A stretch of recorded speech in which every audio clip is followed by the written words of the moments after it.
Je crois que j'ai développé un plaisir assez sadique à voir les gens s'énerver pour des personnages qui changent de couleur de peau dans les œuvres. Salut à tous, ici Reg. Aujourd'hui, c'est la vidéo actualité de la semaine pour parler de toutes les actualités films et séries. L'idée, c'est d'en débattre avec vous et il y avait pas mal d'actualités assez intéressantes cette semaine qui sont un peu en lien avec ce problème sociétal qu'est le wokisme. Entre guillemets problème parce que vous savez un peu plutôt de quel côté je me situe. J'ai envie d'en parler, mais évidemment, il n'y a pas que ça. Il y a plein de choses extrêmement intéressantes. Comme d'habitude, il y aura dans la description, dans le commentaire épinglé, la liste des actualités, mais je vous incite à vous intéresser à toutes les actualités. Mais avant de commencer la vidéo, comme d'habitude, vous le savez, j'ai envie de remercier le partenaire officiel de celle-ci, CyberGhostVPN et ses 38 millions d'utilisateurs et presque 5 sur 5 sur Trustpilot. CyberGhostVPN vous permettra de voir des films et des séries qui ne sont pas disponibles en France sur la plateforme de streaming, que ce soit à cause de la chronologie des médias ou à cause de la distribution des droits dans le monde. Vous pourrez voir plein d'œuvres différentes, surtout en VOSTFR si vous allez dans des pays voisins comme la Belgique, la Suisse ou même outre-Atlantique avec le Canada. Il y a même la VF pour ceux qui aiment ça. En plus de ça, vous pourrez regarder la Formule 1 gratuitement sur RTBF en Belgique si vous aimez la Formule 1. Et si vous êtes un gros consommateur de YouTube, aujourd'hui pour moi YouTube Premium est essentiel. Vous prenez un VPN en Inde, en Argentine, ça coûte moins de 2 € par mois. Vous serez en plus grande sécurité avec un VPN que ce soit sur la Wi-Fi de l'hôtel, de la bibliothèque ou l'université. Vous pouvez partager un compte avec 7 personnes différentes. C'est disponible sur tous vos appareils préférés. Tout le monde peut l'utiliser, aucun problème, c'est vraiment super simple. Vous êtes satisfait ou remboursé sous 45 jours et vous avez une assistance technique en français 24h/7. Utilisez le lien dans la description, dans le commentaire épinglé afin de vous abonner à CyberGhostVPN et bénéficier de 83% de réduction plus 4 mois gratuits. Foncez sur l'offre. On va commencer avec les actualités un peu générales. Une série Twilight est en pourparlers. En effet, ils veulent réadapter les livres Twilight en série. Vous savez ce que moi je pense des films, hein, c'est absolument catastrophique et c'est parmi les pires films que j'ai vus de ma vie. Mais une série sera en pourparlers pour une nouvelle adaptation, pour adapter les livres et raconter de nouveau cette histoire dans un format un peu plus long. Est-ce que je regarderai si ça sort un jour? Absolument pas. Est-ce que je pense que ça fera un carton lorsque ça sortira? Il y a de fortes chances honnêtement. Ça dépend comment ils gèrent le marketing et autres. Même si je pense que l'époque Twilight est vraiment derrière nous. Et tant mieux. Petite actualité rigolote concernant Joaquin Phoenix qui a annoncé qu'il ne faut pas prendre de champignons avant de voir Beau is Afraid. Vous allez vivre un cauchemar. Et j'aime beaucoup ce commentaire là parce que ça veut dire que le film va être un peu psychédélique comme Midsommar qui était vraiment beaucoup. Il y avait ce côté psychédélique, prise de champi qui était vraiment très divertissant à voir visuellement. Et Beau is Afraid apparemment est déconseillé pour ne pas bad trip. Je vais être honnête avec vous, ça donne plus envie d'en prendre qu'autre chose quand ils disent ce genre de choses. Mais j'ai très hâte de voir ce film et j'en fais la critique dans 2 jours. Et la grosse actu, je pense, de la semaine quand même, c'est que Jonathan Majors, eh bien, je pense que c'est officiellement terminé. Alors, il n'a pas encore été renvoyé de chez Marvel, mais tout le monde l'a lâché. Il y a une pub et 2 prochains projets, films et séries sur lesquels il travaillait qui l'ont lâché. Il y a plein de femmes qui sont venues en avant pour coopérer dans le cas de Jonathan Majors. Il avait été arrêté une première fois et apparemment, c'était lui qui avait appelé, c'était la femme qui avait plutôt causé des problèmes. Mais là, il y a plein de femmes qui sont venues en avant, qui participent à l'investigation et surtout, ce qui est intéressant, c'est que sa boîte de management, son agent l'a lâché. Ça arrive de temps en temps quand il y a des polémiques, pourquoi pas. Là où il s'est fait lâcher et c'est grave, c'est par sa boîte de Public Relations, sa boîte de PR qui justement l'a lâché. Le travail d'une boîte de PR, c'est justement d'aider les gens à sauver leur image. Et si même eux se sont dit que là c'est trop chaud et qu'ils l'ont lâché alors que le gars vaut des millions maintenant, il est en plein essor dans plein de projets différents, si même eux, dont leur travail c'est de bénéficier de la popularité de quelqu'un, se sont dit que ça vaut pas le coup de le sauver, c'est le signe que c'est vraiment la merde. C'est rare que des boîtes lâchent des contrats à plusieurs millions comme ça. Et ils l'ont fait. C'est-à-dire que où ils ont dit que ça vaut pas le coup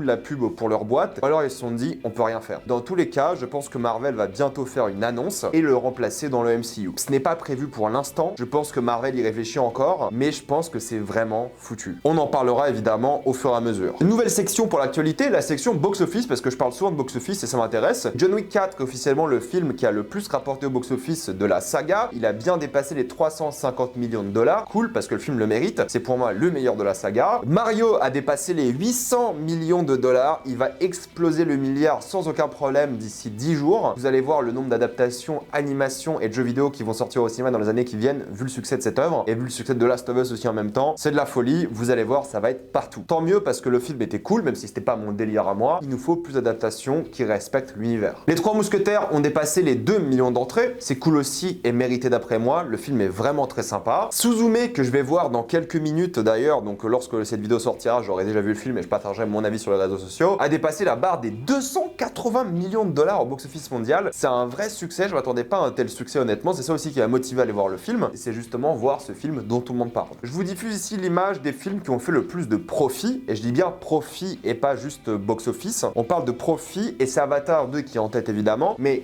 que avec 500 millions de profit. Le film a coûté à peu près 400 millions, comment ça se fait qu'avec 2,3 milliards au box-office, il n'ait fait que 500 millions de profit? Je vous mets le breakdown ici, pour le coup. En gros, il faut juste savoir que lorsque vous prenez les chiffres du box-office, il faut diviser par deux. En effet, la moitié va au film, la moitié va au cinéma qui diffuse. Vous divisez ça par deux, et après, il y a les coûts de marketing, les coûts de production évidemment à 400 millions et quelques, et plein d'autres coûts. Donc le film au cinéma n'a rapporté entre guillemets que 1,2 milliard, et ensuite de ça, vu que le marketing a coûté presque le double du budget du film, 800 millions au total, c'est environ 500 millions. Je vous laisse analyser l'image, ça peut vous aider. Petite rectification, alors en effet, Killers of the Flower Moon va durer plus de 3 heures, mais c'est pas 3h54 comme j'avais dit la semaine dernière, c'est 3h26, voilà, c'est le temps officiel final. Ils ont décidé sur ce temps-là à ce moment même. Normalement, ça ne va plus évoluer, et c'est déjà un film assez long, mais on sera là day one sans hésiter. Quelques news Amazon avec une news assez intéressante concernant l'IA d'Amazon Prime. En effet, ce qui va se passer, c'est que Amazon va augmenter le son du dialogue si vous le souhaitez. Il y a plein de films et de séries, lorsqu'il y a plein de scènes d'action, vous n'entendez pas forcément le dialogue. C'est d'ailleurs pour ça que moi j'utilise des sous-titres sur quasiment toutes mes œuvres, parce que des fois chez toi tu es en train d'augmenter, baisser le volume. Et une IA va automatiquement augmenter le volume des œuvres sur la plateforme Amazon Prime. Il y a deux choses. Pour moi, ça peut être vachement intéressant pour les gens qui n'ont pas un système son adapté, qui savent pas forcément le programmer correctement pour avoir du bon son. Là, pourquoi pas? Moi, depuis que j'ai ma barre son et j'ai configuré ça, j'ai pas trop ce problème-là, j'avoue. Il y a des œuvres où les scènes d'action sont tellement fortes auditivement que t'entends pas le dialogue. Le sound mixing est pas bon du tout. Et Amazon Prime va corriger ce problème si vous le souhaitez, c'est une option. Le seul problème que j'ai par rapport à ça, c'est que les œuvres sont faites d'une manière. Si un film ne veut pas que t'entendes le dialogue, c'est peut-être fait pour ça aussi. Le problème est que les films sont faits généralement pour le cinéma. Donc le mixage son est fait pour le cinéma. Et il est très difficile de passer d'un mixage son à un mixage télé. C'est pour ça que les dialogues sont souvent inaudibles dans beaucoup d'œuvres de cinéma qui passent à la télé. C'est ça la réalité. Donc on va voir comment l'IA va fonctionner, mais j'ai un peu peur et je me dis que c'est une bonne chose, donc j'attendrai les premiers tests pour voir le fonctionnement. Mais ça peut être très cool comme une mauvaise chose qui puisse dénaturer l'art. C'est comme les télés qui proposent le smoothing. Vous savez, c'est les télés qui passent les œuvres qui sont en 24 images par seconde en 60 automatiquement et qui donnent une image vraiment bizarre. Ça, faut le désactiver sur votre télé, ce n'est pas possible. Blanche Gardin a récemment avoué qu'on lui a proposé 200 000 $ pour participer à une journée de tournage sur la 3e saison, je crois, de LOL qui ressort. Elle a fait un long post pour expliquer qu'elle ne veut pas prendre l'argent d'Amazon, de Jeff Bezos qui ne paie pas ses impôts, etc., etc. Elle est en train de se la jouer vraiment personne morale qui refuse de collaborer avec Amazon. J'ai plusieurs choses à dire. Premièrement, si Amazon la dérange autant, pourquoi est-ce que Bolloré ne la dérange pas? Elle a bien pris le cachet de Bolloré pendant des années. On sait bien l'opinion politique de Bolloré, on sait bien ce qu'il fait, on sait bien ce qu'il pense. Entre Jeff Bezos et Bolloré, honnêtement, il y a débat. Ensuite, ok, très bien, tu veux pas donner ton argent, mais pourquoi est-ce que tu défends des gens comme Louis C.K., avec lequel elle est sortie, je crois, qui est accusé, et il a avoué d'ailleurs, les nombreuses accusations d'agression sexuelle. Et il me semble qu'elle a aussi défendu Vives lors de ces accusations. Donc très bien de jouer la